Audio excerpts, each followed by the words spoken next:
លឹមព្រៀងព្រឹកសនថឹកទឹកភ្លៀងលៀងដើមរុក្ខជាតិបងប្អូនណាយមិត្តញាតរងព្រាតញាតអបអត្រៀមឧបករណ៍ចយយាត្រាជួរងកងដាងប្រាំងដីប្រុសស្រីឆ្នាំថ្មីក្មេងចាំកាប់ឆ្កាលើដីអាយចំការថាគ្រប់ក្រុមគ្រួសារជួកងឆ្កាចំកាលើ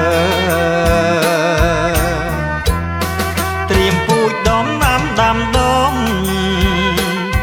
ស្រីប្រុសបនដោះគ្រាប់ជាប់ក្រោមលើ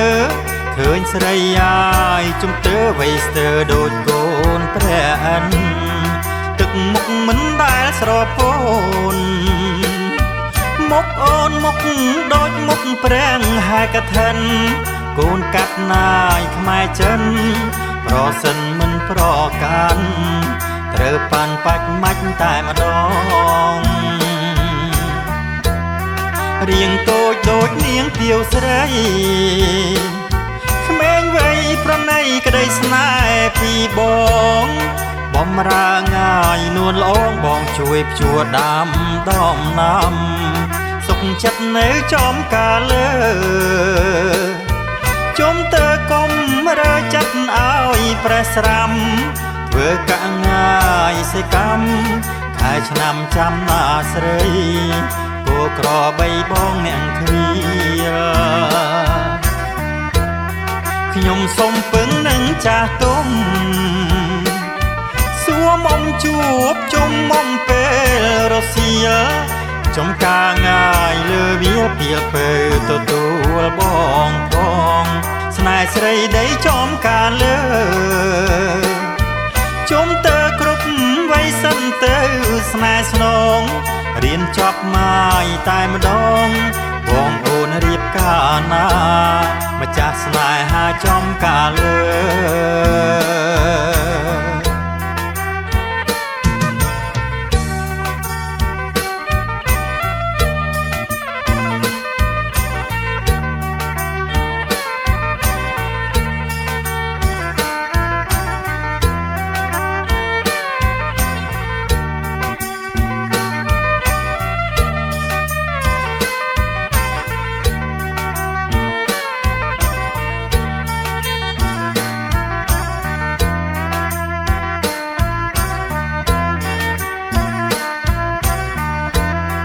ត្រៀមពូជដំណាំដាំដងស្រីប្រុសបនដោះគ្រាប់ជាប់ក្រោមលើឃើញស្រីអាយជំទើវ័យស្ទើដូចកូនព្រះអិនទឹកមុខមិនដែលស្រពោនមុខអូនមុខដូចមុខប្រាំងហើយកឋិនកូនកាត់ណាយខ្មែរចិនប្រសិនមិនប្រកាន់ត្រូវប៉ាន់បាច់មាច់តែម្ដងរៀងតូចដូចនាងទាវស្រីក្មេងវ័យប្រណីក្តីស្នេហ៍ពីបងបំរើងាយនួនល្អងបងជួយភ្ជួរដាំដំណាំសុខចិត្តនៅចំការលើជុំតើកុំរើចិត្តឲ្យប្រេះស្រាំធ្វើកាក់ងាយសេកម្មខែឆ្នាំចាំណាស្រីគោក្របីបងអ្នកគ្រាខ្ញុំសុំពឹងនឹងចាស់ទុំសួរមុំជួបជុំមុំពេលរសៀលចំការងាយលើវាពីពេលទទួលបងផងស្នេហ៍ស្រីដីចំការលើ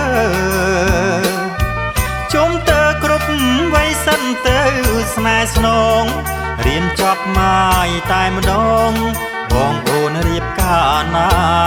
ម្ចាស់ស្នេហាចំការលើ